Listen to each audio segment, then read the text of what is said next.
Thanks, everybody. We're real excited to be here, and so we're just going to jump right in with our questions and get started. So, Sargund and Dan, what are some of the successful ways that you think technology can facilitate keeping employees engaged and attracting talent to the organization? Sure. Thanks for having me here, Roz.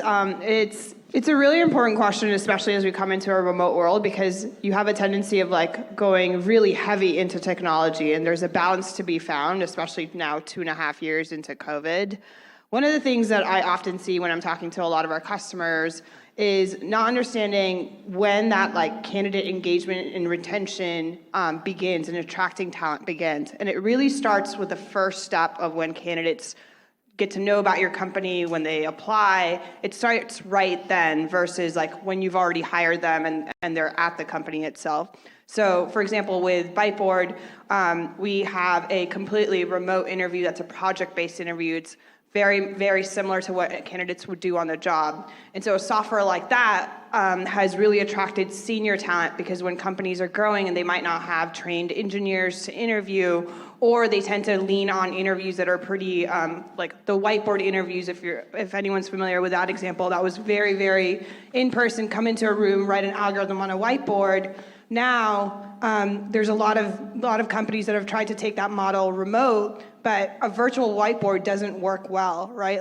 You can also see how technology, you can't just mirror it one-to-one from what an analog version is to a digital version. And you have to really, really think, how can you leverage software to redefine what you're looking at? So now we've created a project-based interview that's very similar to what you would do working remotely. You can use your own IDE, you can look up stuff on the internet, and that allows candidates to really feel like, hey, what does it feel like to work on this job? Hey, this company's really thoughtful on how they've put together their interview process.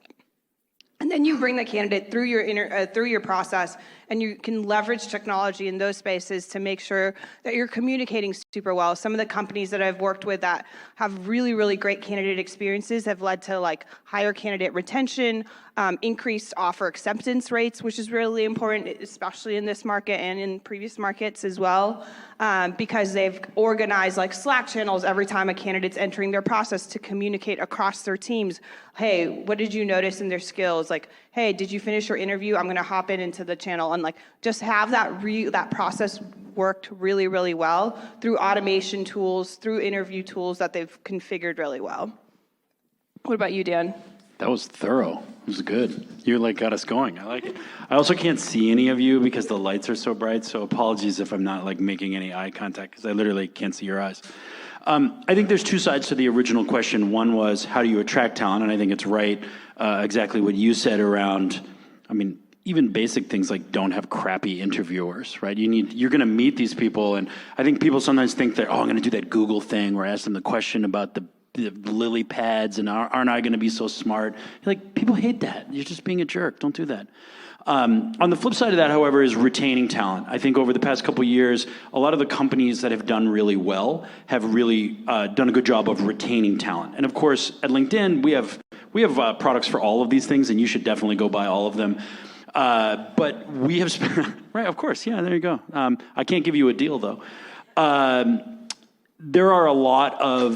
There's a lot more interest in what we call internal mobility, which is basically getting a job at your own company. I think internal mobility is one of those words that everybody throws around and it sounds so buzzy and it's so great, but what people miss in thinking about that from a technology perspective is that a lot of times you have people that are good, but you use them in the wrong ways, or they're just not a fit, or they could be better over here, or they're ready for another play, and you want to move them into a different part of the organization. And I think there's always been a lot of stigma around that, don't poach my good people, you're such a jerk, that sort of thing. So I think technology around retaining employees is a big deal. And what I mean by technology is I'm not going to say anything about individual pieces of software, you should go use this feature, or you should go use that feature. Using whatever technology you've got to communicate with other human beings and make connections with the people that you have is a big deal. And sometimes the technology that might be the most important might be not the ones that you think of. It's not always ChatGPT is going to help you have relationships. Sometimes good old-fashioned text messaging or picking up the damn phone and calling someone and saying, hey, instead of doing a Zoom, like, how about if you go for a walk and I go for a walk, and I can kind of tell that you're walking your dog, and you can tell that, like, I'm outside and pacing around, and it's okay, we can just talk and talk for smaller amounts. So but I'm going to give you one more tip for retaining people. This is my best tip. Are you ready? Roz, you get excited? Are you going to be good? You can't even wait. The most lo-fi thing possible is a good old-fashioned letter. So what I do with a lot of my team, and I've done this over the years, is you send a handwritten thank you letter. And you're like, okay, Dan, that's a little cheesy, right? But you don't send it to the employee. You send it to their significant other. And you thank them for letting that person come and work with you and spending the time, and you give it very heartfelt, and you send it to that other person. And first of all, that's a very genuine thing because you have to know something about that other person. But you also are always going to be on the list. If that person ever wants to break up with you and leave your company, they're going to be like, but that Dan Reed guy sent us that nice letter. Let's talk about it a little bit. And then you're going to get that chance to understand what that person needs. So that's my pro tip for retaining. So I'll add to that really quick. Yeah, it's a good one, right? I've done that. I just did that a couple months ago. I knew we were friends. And if not significant others, I've sent a letter to their parents if they don't have partners. What's really fun, if they ever think about leaving, their parents are going to be like, why would you ever leave that company? Nailed it. Right? See, look at that right there. We could probably make that into a product. So you guys have nailed it on the good things. What pitfalls are out there? What are things that people should avoid? I've seen a really heavy index on technology, right? There were early COVID, I saw companies who were like, oh, let's go, hey, I'm going to send you a meeting invite. And it was one of those avatars that you log into, and they're like, oh, this is how collaborative work it's going to look like, or come into my meeting room with your avatar and we'll have a meeting there. But just really, really heavily indexing on technology and then missing the human element of it. And that becomes a pitfall because you start to get really, really disconnected. And we're kind of seeing this circular motion now where we went super remote. Everyone's working remotely, working they're oh yeah, I don't like a commute. This is great. I love this. And now people are getting really, really stuck in that and actually want to come back and have that interaction, have that camaraderie with their team again. And so we're seeing these cycles go back and forth, and how do you balance the two is really important, because I've seen a lot of pitfalls in that realm of trying to point or push a way to work more efficiently, more digitally in every aspect. And unfortunately, that actually backfires in many ways if you don't do it thoughtfully. I mean, similar answer is, I think this is one of the parts about California. Everybody gets so excited about all the technology, and they see all these good things that can happen with that, and they forget that that's not necessarily how humans work. So, for example, I shouldn't say this because everyone's going to repeat this story, but we tried at LinkedIn, not in product, but in our own TA, talent acquisition team, to try the metaverse, right? We sent out Oculuses or whatever, some fancy expensive thing to people. And we did a bunch of virtual interviewing and virtual hiring. And I think 15% of the people were so motion sick they couldn't work the next day. And you don't think about that. You think oh, the metaverse, and oh, that'd be so neat, and whatever. Think about the possibilities. Don't forget about the individual people. And when you really, it's sort of product management 101. Who's really doing this? What is this about? And when you skip that, it never works. And my other piece of advice on this is, anything that seems like sci-fi almost always goes bad, right? If you think about every comic book that's ever been written, or every sci-fi book or whatever, the AI, it never works out. It's always the thing that gets you. So I'm not saying we shouldn't do it, but you have to be very, very cautious of that and wrap that in some sort of a humanity. Where things have always been successful is self-driving cars with you in the trunk doesn't work. Self-driving cars with you interacting, that works. It's an interaction with actual human beings at the end of the day. So if you lose sight of that, you're in trouble. Technology is the tool, right? Thank you. Xiaoyan, we're in a bit of a weird kind of place right now. Post-COVID, return to work, all of this kind of stuff. What are your thoughts about how employers can rethink culture and how they can support this new world utilizing technology? Sure. Can you hear me? Yeah. Hi, so I'm Xiaoyin. I'm founder CEO of Around the World. We do virtual and hybrid events. So when I first started the company, it was 2019. And 3 months after we started, COVID hit. So we are really lucky. All of a sudden, everybody is moving remote. So then now I'm seeing right now some of the companies are going the opposite route, but some people are doing hybrid. So I think there are a few things we observed so far.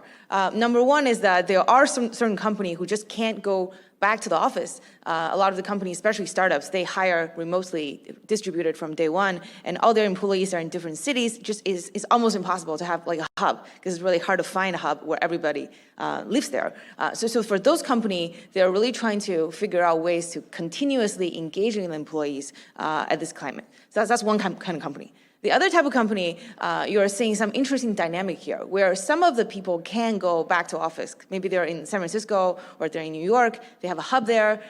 So in that team, you have like 80% of the employees, they can go back to the office. But then the 20% of them, they're in a different city. They're in Ohio. They're in Alabama. So it's really hard for those people within the same exact team to go back to office. So now you're seeing some interesting dynamic where people are going to SF for the hub. People are having small talk. They're getting lunch and dinner and having drinks. And the other two people, they're like, oh, I'm remote. Am I going to be, isolated? Is the boss not going to like me as much because I don't interact with them as much? So you're seeing a lot of imbalance in terms of a relationship.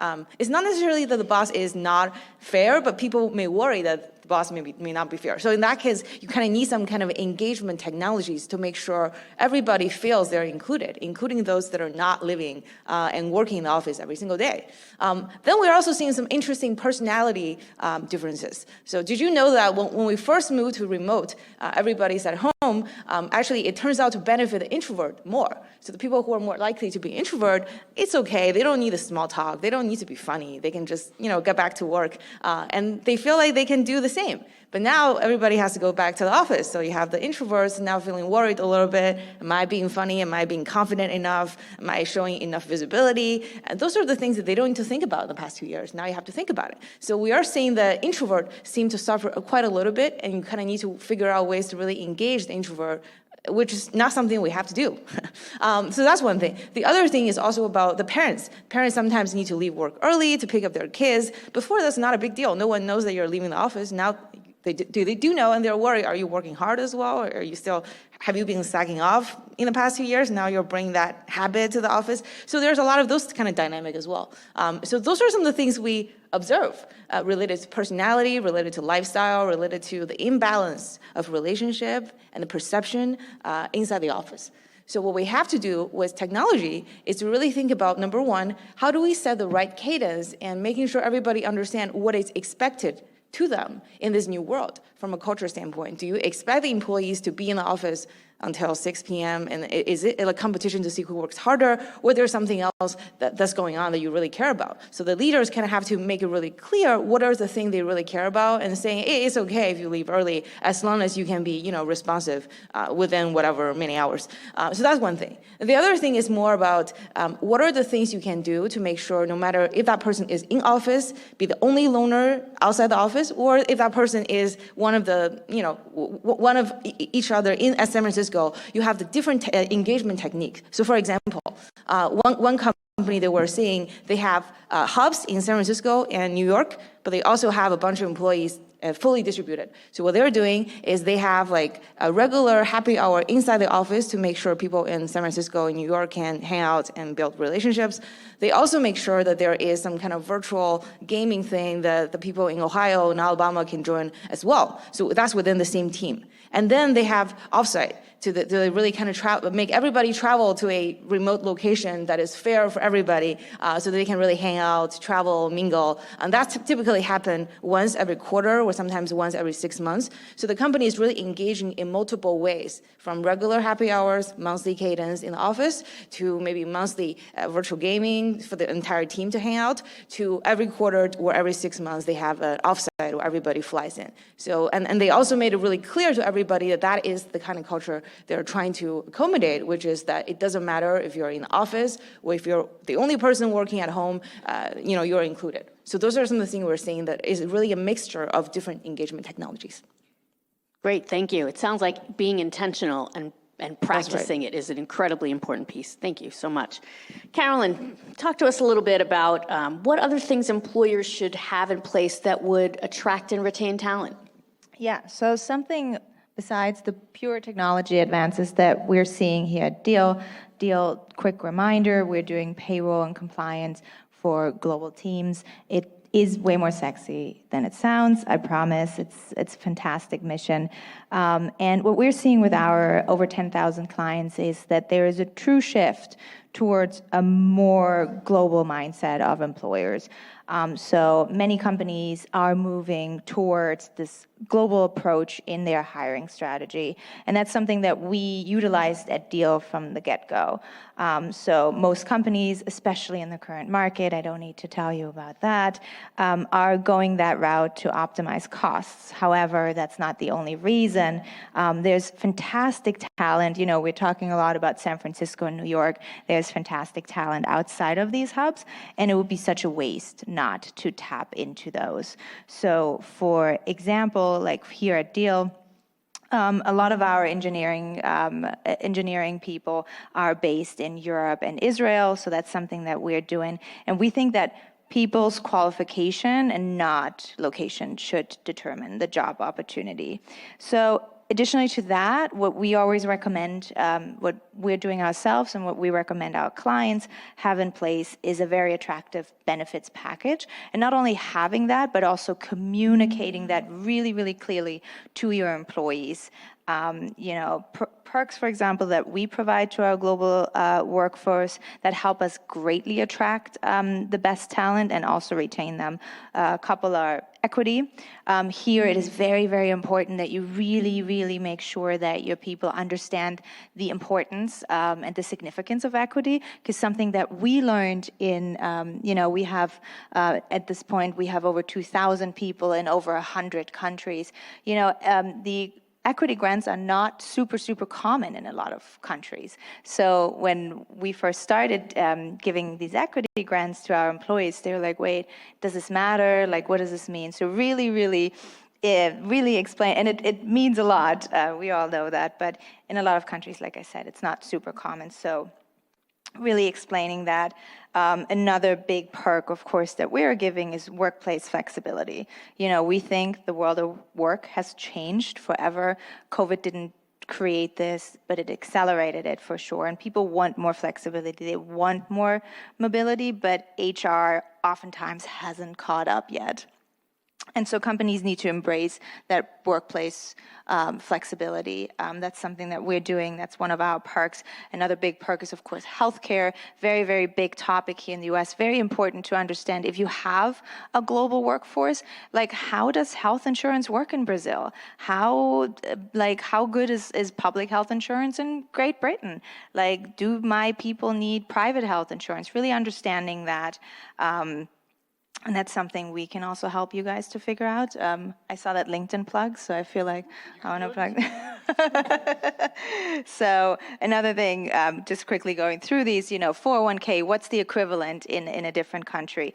And then we also do wellness stipends, learning and development, having like a clear source of truth where your employees can really access that and understanding all these big amazing perks. So then, like, if they're ever thinking about leaving your company, they're, oh no, but I have all these amazing perks. Another one is, of course, a clear growth path. So, they know, okay, I have to do X, Y, and Z to get to that next step. That's always very, very important. So, like, it's a whole list of things that we're trying to put in place to retain our amazing talent. I think, can I add on something? Yeah, please. I like it. That was good. That was really good. Yeah. I think also just explaining all of that stuff to people. Very because if you think about it, human beings, when you first get hired, you really want to, we're all type A and we want to do a good job and we want to be like not a problem and you want to come on and get your feet on the ground and kick ass and it's going to be so great at this new job. You never ask about all of the benefit stuff. You never ask. And I make it a point with my teams to sit down and talk literally about money, like maybe not once a quarter, but at least 2 or 3 times a year.